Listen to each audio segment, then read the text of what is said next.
আসসালামু আলাইকুম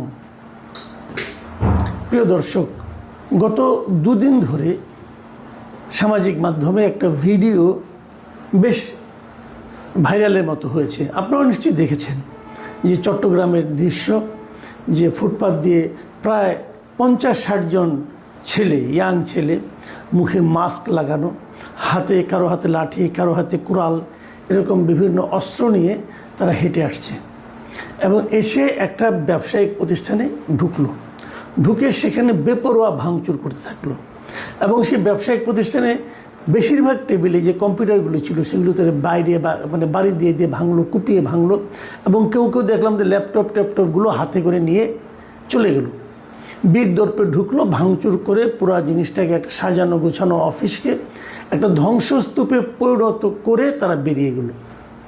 এবং এই ঘটনার পেছনে কি জানা গেল যে ডেভিড ইমন নামে এক লোক, তিনি ফোন করে এক ব্যবসায়ীকে বলছেন যে তাকে এখন 2 কোটি টাকা দিতে হবে এবং তারপর প্রতি মাসে 10 লাখ টাকা করে দিতে হবে, না দিলে ব্যবসা করা যাবে না। এবং লজিকটা হলো, আপনারা গত 17 বছর ব্যবসা করেছেন, এখন আমরা করব এবং আপনাদের এই ব্যবসা প্রতিষ্ঠান আমাদের ছেলে মেয়েরা চালাবে। এই যে ব্যবসা প্রতিষ্ঠান বেদখল হয়ে যাওয়া, এটা কিন্তু 24-এর 5ই আগস্টের পর নতুন কোনো দৃশ্য নয়।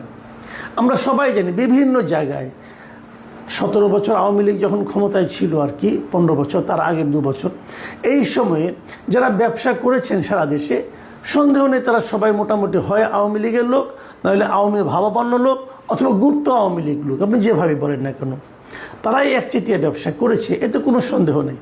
তো সেগুলোকে আপনি গায়ের জোরে আপনার হয়ে গেল কিভাবে?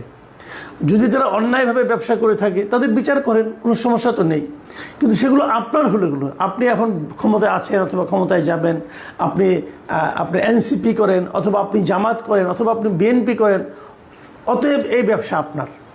এই যে জোর জবরদস্তি করে ব্যবসা দখল করা, এটা কিন্তু অনেক দিন ধরে সারা দেশেই চলে আসছে। এবারে ঘটনাটা একটু বেশি চাউর হয়ে গেল, কারণ এখন একটা গণতান্ত্রিক সরকার দেশে আছে, মানুষ এদের কাছ থেকে একটা সুবিচার আশা করে। এই জন্যই তো হলো। তো এই যে ঘটনাটা ঘটলো, এটাকে আপনি কিভাবে দেখবেন? আপনি বলবেন এটা বিচ্ছিন্ন ঘটনা না, এটা বিচ্ছিন্ন ঘটনা না, এটা একটা ধারাবাহিক ঘটনার ফল। এটা কিউমুলেটিভ এফেক্ট, মানে অনেকগুলি ঘটনা জমা হতে হতে হতে আপনি এটা দেখছেন। এবং অনেকগুলো আপনি দেখছেন না, আপনার চোখের বাইরেও অনেক ঘটনা ঘটছে।